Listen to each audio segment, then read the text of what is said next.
નમસ્કાર, વિરાટ સમાચારમાં આપનું સ્વાગત છે। આજ રોજ સાંજના 6 વાગ્યાની આસપાસ સરતાનપર ગામનો મજૂર ભરેલો ટેમ્પો પલટી ખાઈ જતા ગંભીર રીતે મજૂરો ઇજાગ્રસ્ત થયા હતા।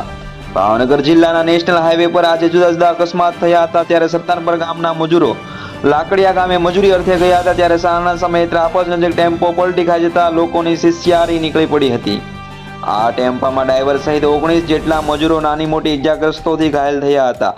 તેમને તાત્કાલિક 108 મારફતે તળાજાની રેફરલ હોસ્પિટલ અને ખાનગી હોસ્પિટલમાં લઈ જવામાં આવ્યા હતા। આવા સમાચાર સાંભળવા માટે અમારી ચેનલને લાઈક કરો, શેર કરો અને સબસ્ક્રાઇબ કરો। આભાર।